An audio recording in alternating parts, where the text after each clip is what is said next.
Bonjour à tous et bienvenue aujourd'hui dans la maison du Seigneur ici à Horeb. Aujourd'hui, c'est la journée de jeûne et prière trimestrielle organisée par la conférence générale. Et toutes les églises adventistes du 7e jour, en ce sabbat, premier sabbat du 3e trimestre, 4 juillet 2026, se retrouvent pour ce moment de jeûne et prière. Il est important que nous puissions passer du temps en prière. Le département Réveil et Réforme est placé en ce sens. Aujourd'hui, il est important que nous puissions être réveillés. Mais le plus important n'est pas le mot réveil, c'est le mot réforme. L'un ne va pas sans l'autre. La réforme, c'est pouvoir changer, puisque nous sommes tous pécheurs. Changer nos cœurs, changer nos attitudes, changer notre fonctionnement. Et comme j'aime bien dire, changer de logiciel. Aujourd'hui, le Seigneur nous interpelle et nous dit qu'il est présent avec nous et il nous accompagne. Mais il nous accompagne si nous acceptons qu'il transforme, qu'il transforme notre cœur. C'est pour ceci que, dès la fin du message, vous êtes tous invités à rester pour la suite du programme. Il n'y aura pas d'interruption de programme et nous serons ensemble jusqu'à 15 heures. Malheureusement, pour des responsabilités autres, je ne pourrai pas être avec vous. Mais le Seigneur est avec ses enfants partout dans la mission. Inclinons la tête. Seigneur Dieu, nous voulons placer ce culte entre tes mains. Que tu sois avec chacun d'entre nous. Amen. Frères et sœurs, lorsque nous lisons le livre de l'Exode, nous pensons souvent que les plus grands ennemis d'Israël étaient Pharaon, la mer Rouge, le désert brûlant, la faim, la soif, encore les peuples hostiles rencontrés sur le chemin.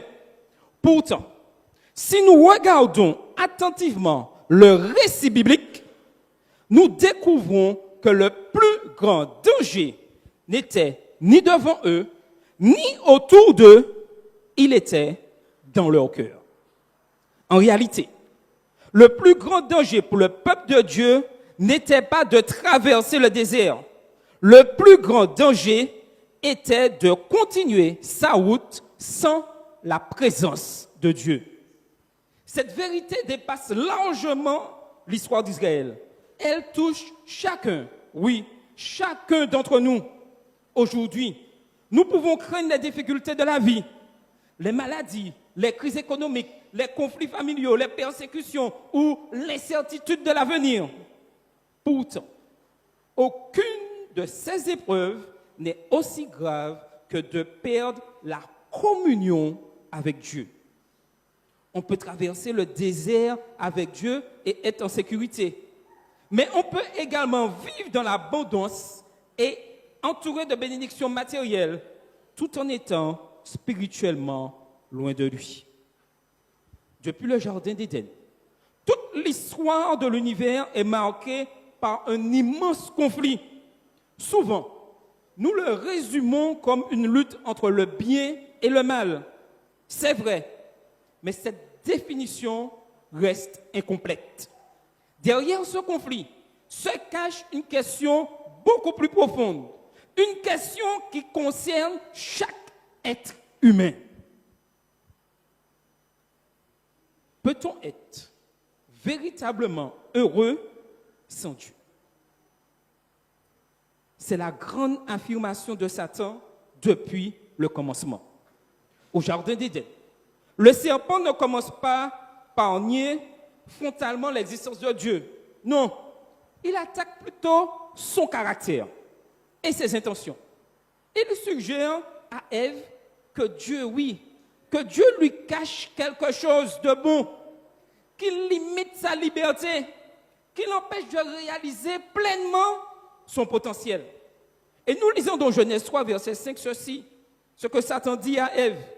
Dieu sait que le jour où vous mangerez, vos yeux s'ouvriront et que vous serez comme Dieu.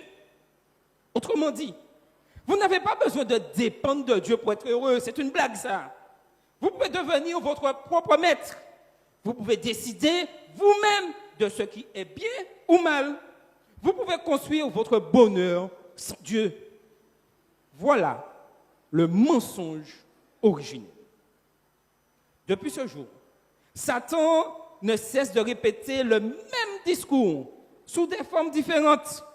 Il persuade les hommes qu'ils peuvent réussir sans Dieu, aimer sans Dieu, éduquer leurs enfants sans Dieu, bâtir une société sans Dieu et même pratiquer une religion sans Dieu. Le problème n'est donc pas seulement l'athéisme. Le danger est aussi une religion qui conserve les apparences de foi, tout en ayant perdu la présence vivante de Dieu.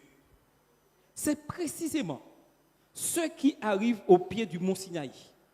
Israël vient de vivre l'une des plus grandes manifestations de la puissance divine de toute l'histoire biblique.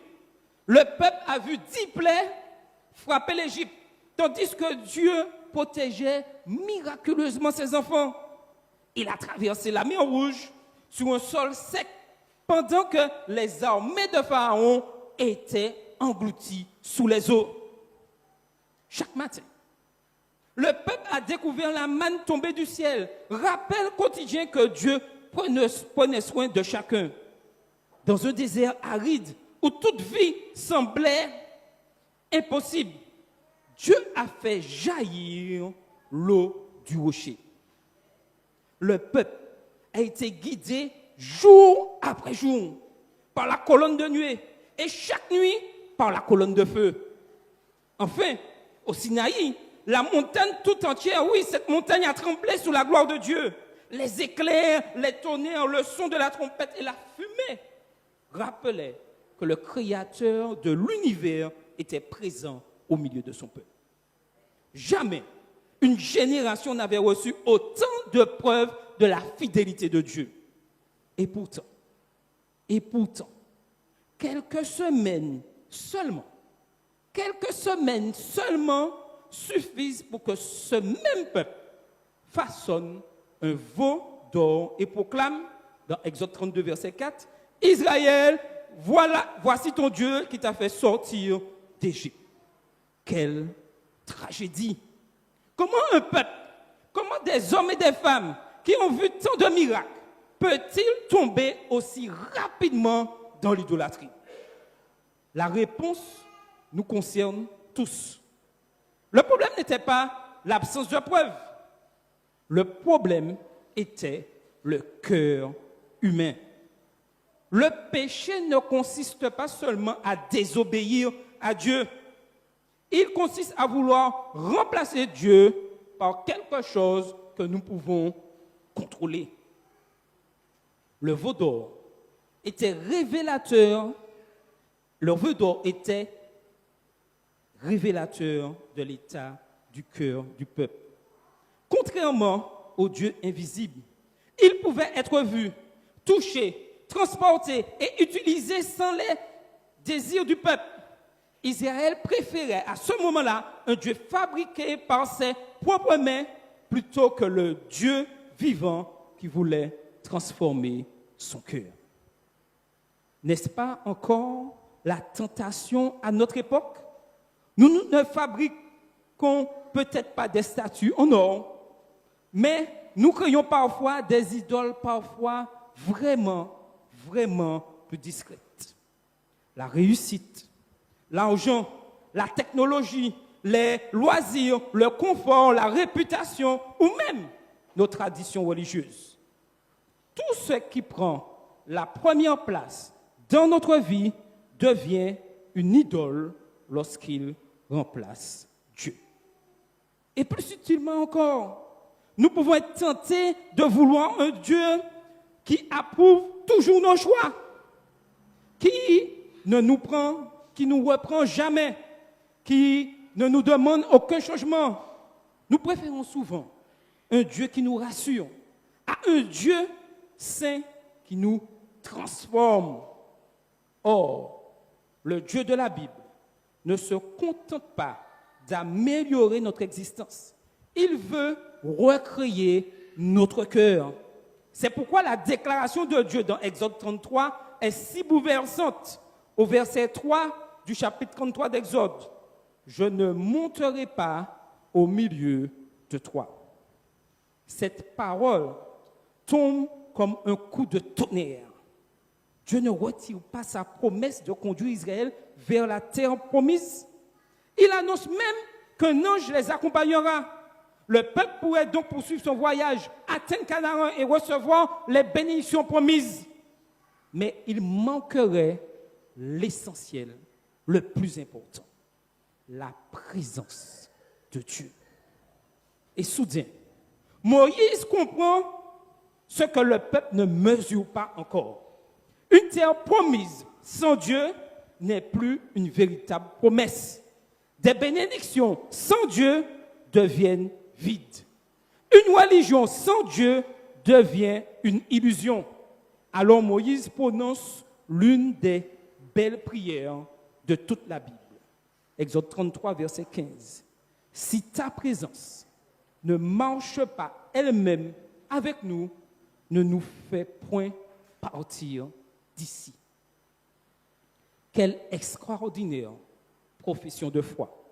Moïse préfère, lui, rester dans le désert, aride avec Dieu, que vivre dans un pays où coule le lait et le miel sans sa présence. Cette prière devrait devenir celle de toute l'Église aujourd'hui. Car le danger qui menaçait Israël nous menace encore aujourd'hui. Nous pouvons avoir de magnifiques lieux de culte. Exemple, à Horeb, ça fait pas longtemps, nous avons Wepin. Nous pouvons disposer d'une excellente organisation. Nous pouvons élaborer des plans missionnaires. Nous pouvons multiplier les activités. Nous pouvons connaître parfaitement nos doctrines. Nous pouvons même défendre avec zèle la vérité biblique. Mais si le Saint-Esprit n'habite plus dans nos cœurs, tout cela risque de devenir une simple mécanique religieuse. L'activité n'est pas toujours le signe de la vie. Une église peut être très occupée et pourtant spirituellement affaiblie. Un prédicateur peut parler avec éloquence sans être rempli de l'esprit. Une chorale peut émouvoir l'assemblée sans conduire les cœurs à Christ. Des comités peuvent prendre d'excellentes décisions sans rechercher la volonté de Dieu. Le véritable besoin de l'Église aujourd'hui, l'Église du temps de la fin, n'est donc pas d'abord une meilleure stratégie, davantage de moyens financiers ou des programmes toujours plus nombreux. Notre plus grand besoin est celui que les disciples ont expérimenté à la Pentecôte, la présence réelle et permanente de Dieu par le Saint-Esprit. Amen. Car c'est une présence qui transforme les pécheurs en saints, les timides en témoins, les églises en communautés vivantes et surtout un peuple ordinaire en un peuple prêt pour le retour de Jésus-Christ. Avant d'entrer dans la terre promise, Israël devait apprendre une leçon fondamentale. Avant d'annoncer le message des 3 anges angéliques, nous devons l'apprendre nous aussi. Le succès de l'œuvre de Dieu ne dépend pas d'abord de nos talents, de nos ressources ou de notre organisation. Il dépend de la présence de Dieu au milieu de son peuple. Et c'est précisément cette présence que nous allons découvrir ensemble à travers le magnifique récit d'Exode 33 et 34.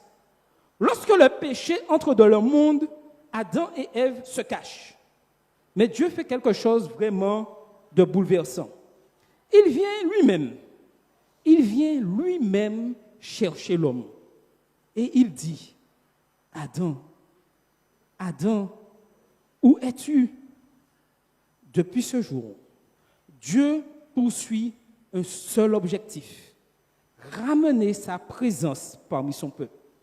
Le sanctuaire en est la preuve.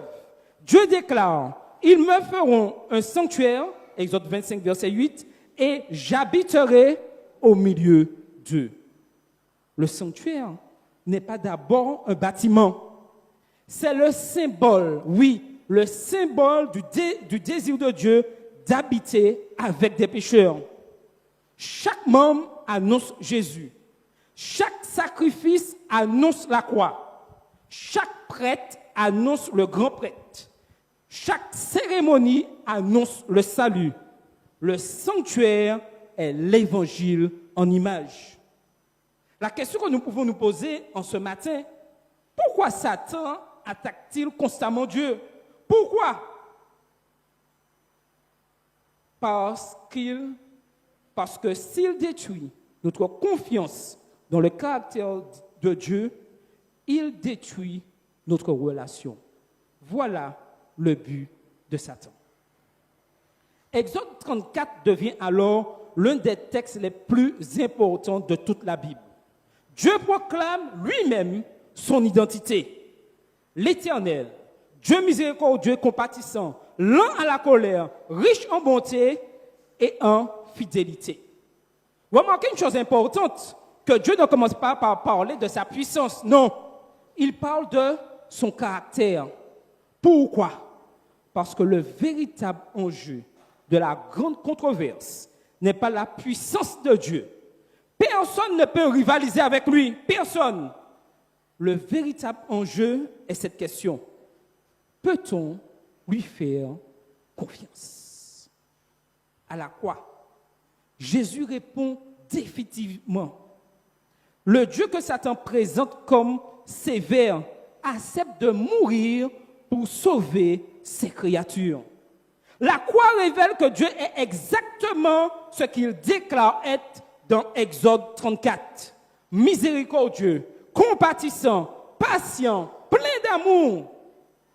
Lorsque Moïse intercède pour Israël, il devient une image de Jésus. Il se tient entre un peuple coupable et un Dieu saint. Il plaide, il supplie, il demande grâce. Aujourd'hui, Jésus accomplit cette œuvre dans le sanctuaire céleste. Après sa résurrection, il n'est pas resté inactif. Il est monté au ciel comme notre souverain sacrificateur. Il connaît chacune de nos luttes. Il présente son sacrifice en notre faveur. Il intercède continuellement. Ainsi, lorsque Dieu dit « Ma présence marchera avec toi », cette promesse devient une réalité permanente grâce au ministère de Christ. Notre Sauveur n'est pas seulement mort pour nous, il vit aujourd'hui pour nous. Sous l'Ancienne Alliance, Dieu guidait Israël par la nuée, le feu, le sanctuaire. Aujourd'hui, Dieu habite son peuple par le Saint-Esprit. La nuée est devenue intérieure. Le guide est désormais dans le cœur du croyant. Le Saint-Esprit convainc, console, transforme, sanctifie, prépare l'Église pour la pluie de l'arrière-saison. Nous ne pouvons terminer l'œuvre de Dieu par notre propre force. Ce n'est pas possible. Seul l'Esprit peut produire le caractère de Christ dans son peuple. Dieu promet, je te donnerai du repos.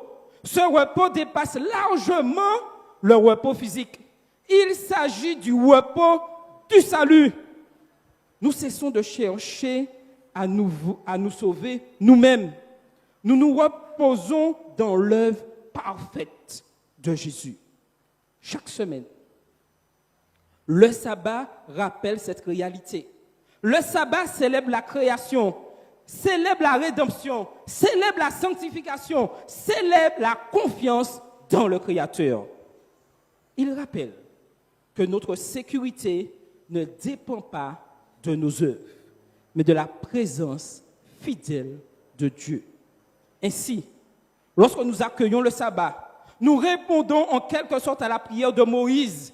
Si ta présence ne marche pas avec nous, ne nous fais pas partir d'ici. L'Apocalypse décrit un peuple particulier. Ce peuple garde les commandements de Dieu, possède la foi de Jésus, adore le Créateur, annonce les 3 messages angéliques. Pourquoi peut-il rester fidèle au milieu des crises finales? Parce que Dieu marche avec lui. Ce n'est pas la force humaine qui permettra de traverser les derniers événements. C'est la présence de Dieu, comme Israël dans le désert. Le peuple du temps de la fin avancera sous la direction divine. Amen. Le dernier message adressé au monde ne sera pas seulement doctrinal. Non. Le monde devra voir le caractère de Jésus reflété dans son Église. Dieu veut un peuple rempli d'amour, un peuple fidèle, un peuple humble, un peuple miséricordieux, un peuple saint. L'obéissance n'est jamais un moyen de gagner le salut. Elle est le fruit d'une relation vivante avec Christ. Le monde ne sera convaincu ni par nos discours, ni par nos débats, mais par une vie transformée par la grâce de Dieu. Toute la Bible, oui, toute la Bible conduit vers cette promesse. Dans l'Éden, Dieu marchait avec Adam. Dans le désert, Dieu marchait avec Israël. Aujourd'hui, Dieu marche avec son Église. Mais un jour, il n'y aura plus ni sanctuaire terrestre, ni ministère d'intercession, car l'œuvre du salut sera achevée. Et Apocalypse 21, verset 3 nous dit ceci. Voici le tabernacle de Dieu. Avec les hommes, il habitera avec eux. Ils seront son peuple et Dieu lui-même sera avec eux. Ce sera le retour glorieux de Jésus. Nous ne marcherons plus par la foi, nous le verrons face à face. Frères et sœurs, en arrivant au terme de ce message, une question demeure. Ce n'est pas une question théologique, ce n'est pas une question de connaissance biblique, ce n'est pas même une question d'appartenance à une église. C'est une question profondément personnelle. Que désirons-nous le plus? Voulons-nous simplement les bénédictions de Dieu ou voulons-nous Dieu lui-même? C'est là toute la différence. Le peuple d'Israël désirait entrer en Canaan. Il voulait une terre où coule le lait et le miel. Il voulait enfin le repos après les souffrances de l'Égypte et les difficultés du désert. Mais lorsque Dieu annonça qu'il enverrait un ange pour les conduire, sans monter lui-même au milieu d'eux, Moïse comprit immédiatement que quelque chose d'essentiel était perdu. Une terre promise sans Dieu ne serait plus la terre promise. Des bénédictions sans le donateur ne peuvent jamais satisfaire le cœur humain. Moïse ne négocia pas davantage de richesses. Il ne demanda pas une armée plus puissante, un désert plus facile à traverser ou une route encore plus courte. Il demanda une seule chose. Exode 33, verset 15. Si ta présence ne marche pas elle-même avec nous, ne nous fais point partir d'ici. Quelle prière, quelle dépendance, quelle foi. Moïse savait que la véritable sécurité d'Israël ne résidait ni dans sa force militaire, ni dans son organisation, ni même dans les miracles déjà accomplis. La sécurité du peuple reposait entièrement sur la présence de Dieu. Cette prière devrait devenir celle de chacun d'entre nous. Seigneur, si ta présence ne dirige pas mon foyer, je ne veux pas avancer. Si ta présence n'accompagne pas mes décisions, je préfère attendre. Si ta présence ne conduit pas mon ministère, je refuse de compter sur mes talents. Si ta présence n'accompagne pas ton Église, nos programmes ne produiront aucun fruit éternel. Car il est possible d'avoir une religion sans communion. Il est possible de défendre la vérité sans vivre la vérité. Il est possible de connaître les prophéties sans connaître intimement Dieu, le Dieu des prophéties. Il est possible d'être fidèle dans les formes, tout en étant pauvre dans l'expérience spirituelle. Nous pouvons connaître les doctrines du sanctuaire, du sabbat, du retour de Jésus et des messages de 3 anges, tout en laissant notre premier amour s'éteindre. Or, le Seigneur ne cherche pas seulement un peuple qui possède la vérité, il cherche un peuple habité par sa présence. L'Église adventiste du 7e jour a reçu une mission unique dans l'histoire. Dieu lui a confié un message destiné au monde entier. Annoncer l'évangile éternel, appeler les hommes à adorer le Créateur, proclamer l'heure du jugement, inviter chacun à sortir de Babylone et préparer un peuple pour le retour glorieux de Jésus-Christ.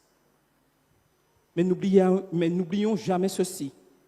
Nous ne pouvons accomplir cette mission par nos propres forces. Les premiers disciples connaissaient déjà les enseignements de Jésus. Ils avaient vécu avec lui. Ils avaient marché avec lui pendant plus de 3 ans. Pourtant, avant de leur confier la mission d'évangéliser le monde, Jésus leur demanda d'attendre. La question que nous pouvons nous poser, pourquoi? Parce que la connaissance ne remplace jamais la puissance du Saint-Esprit. Sans la Pentecôte, il n'y aurait pas eu le livre des Actes.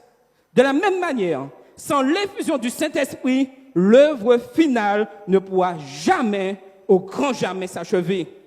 L'Apocalypse annonce qu'un ange descendra du ciel avec une grande autorité et que la terre sera éclairée de la gloire de Dieu. Apocalypse 18, verset 1. Quelle est cette gloire? Dans Exode 33, Moïse demande « Fais-moi voir ta gloire ». Et Dieu répond en proclamant son caractère. L'Éternel, Dieu miséricordieux et compatissant, lent à la colère, riche en bonté et en fidélité. La gloire de Dieu, c'est son caractère. Ainsi, lorsque l'Apocalypse annonce que la terre sera éclairée de sa gloire, elle annonce qu'avant le retour de Jésus, le monde verra un peuple refléter le caractère de Dieu. Ce ne sera pas seulement une proclamation forte, non, ce sera une démonstration plus profonde. Le monde entendra un message, oui, mais il verra surtout des vies transformées. Il verra des croyants qui aiment alors que le monde cultive la haine. Des croyants qui pardonnent alors que tout pousse à la vengeance. Des croyants fidèles alors que la fidélité devient rare. Des croyants humbles dans une société dominée par l'orgueil. Des croyants qui gardent les commandements de Dieu parce qu'ils aiment celui qui les a sauvés. Voilà le dernier témoignage que Dieu désire donner à l'univers. Mes frères et sœurs, le véritable réveil ne consiste pas simplement à remplir l'église. Le véritable réveil consiste à laisser Dieu reprendre toute la place dans ma vie. Amen. Aujourd'hui, le Seigneur nous pose la même question qu'à Israël. Voulez-vous continuer votre route avec moi ou préférez-vous avancer tout seul? Peut-être certains parmi nous, servent-ils fidèlement depuis de nombreuses années. Peut-être sommes-nous anciens, diaconesses, moniteurs de l'école du sabbat, responsables de département, prédicateurs ou membres engagés. Mais la question en ce matin demeure. La présence de Dieu est-elle encore le centre de ma vie? Peut-être avons-nous laissé les habitudes remplacer la communion. Peut-être avons-nous laissé l'activisme remplacer la prière. Peut-être avons-nous laissé la connaissance remplacer l'intimité avec Jésus. Aujourd'hui, le Seigneur nous invite à revenir à lui. Avant de nous demander de faire davantage, il nous invite d'abord à demeurer avec lui. Avant de nous envoyer annoncer son message au monde, il désire graver son caractère dans notre cœur. Car Dieu ne cherche pas simplement des ouvriers. Non, il cherche des hommes et des femmes remplis du Saint-Esprit. Des hommes et des femmes qui, comme Moïse, préfèrent sa présence à toutes les bénédictions de ce monde. Alors, permettez-moi de vous poser une dernière question.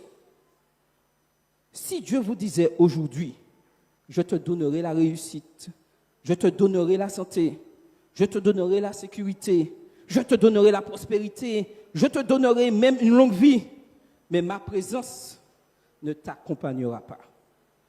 Seriez-vous satisfait? Ou répondriez-vous comme Moïse, Seigneur, sans toi, je ne veux pas avancer. Sans toi, je ne veux pas vivre. Sans toi, je ne peux accomplir la mission que tu m'as confiée. Voilà l'appel de Dieu aujourd'hui. Non pas rechercher d'abord les dons, mais rechercher le donateur. Non pas rechercher uniquement les bénédictions, mais rechercher celui qui bénit. Non pas chercher seulement la puissance, mais rechercher la présence de celui qui est toute puissance. Alors, si tel est votre désir, je vous invite à faire la prière de Moïse, votre propre prière, dans le silence de votre cœur. Dites simplement, Seigneur, je renonce à marcher selon mes propres forces.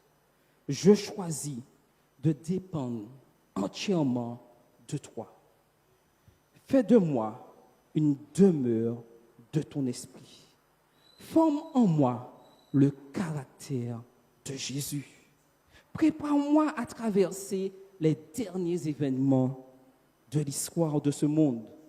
Fais de ton Église un peuple qui reflète ta gloire, afin que la terre entière soit éclairée de ton amour. Et lorsque tu reviendras dans les nuées du ciel, accorde-moi la grâce de faire partie de ceux qui diront avec joie, voici notre Dieu en qui nous avons mis notre espérance. Amen. Bientôt, très bientôt, notre marche dans le désert prendra fin. La foi laissera place à la vue. Les larmes seront essuyées. Le péché ne sera plus. Le sanctuaire céleste aura achevé son œuvre d'intercession. Et la plus belle promesse de toute la Bible deviendra enfin une réalité. Apocalypse 21, verset 3. Voici le tabernacle de Dieu avec les hommes. Il habitera avec eux. Ils seront son peuple et Dieu lui-même sera avec eux. Ce jour-là, nous ne demanderons plus, Seigneur, fais-nous marcher avec toi. Nous marcherons éternellement avec lui dans la nouvelle terre où sa présence ne nous quittera jamais. Que Dieu nous accorde cette grâce au nom de Jésus-Christ. Amen.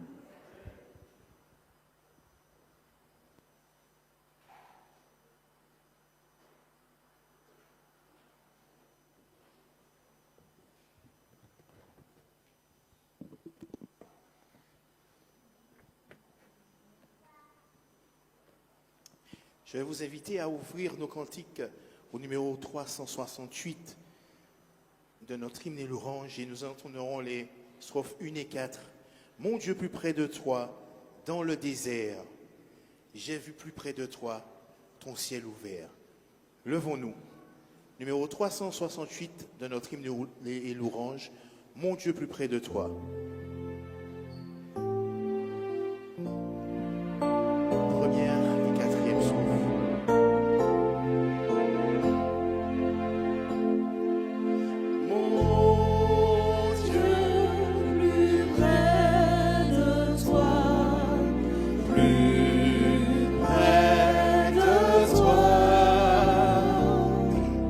C'est le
Oui, Seigneur, ce matin, nous voulons que tu sois plus près de nous, Seigneur, que tu habites nos cœurs et que cette habitation de nos cœurs puisse provoquer un véritable changement, Seigneur.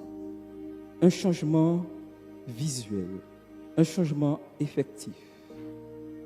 Oui, tu reviens bientôt nous chercher, mais tu viens chercher des cœurs transformés. Tu frappes encore en ce matin. Allons-nous répondre à cet appel? Seigneur, entre et fais ta demeure dans mon cœur et que cette transformation soit visible de tous, Seigneur. Habite avec ton peuple, sois présent en ce jour de jeûne et prière et que ton Saint-Esprit fasse le travail et que nous le laissons agir au plus profond de nous et que nous soyons un peuple qui pardonne, un peuple qui vit ce pardon, un peuple qui pratique la bonté et un peuple dont on voit qu'il y a eu un changement, Seigneur. Nous voulons ce changement aujourd'hui. Habite nos cœurs et que ton Saint-Esprit fasse ce travail. T'avons prié ton Fils de ta gloire. Amen.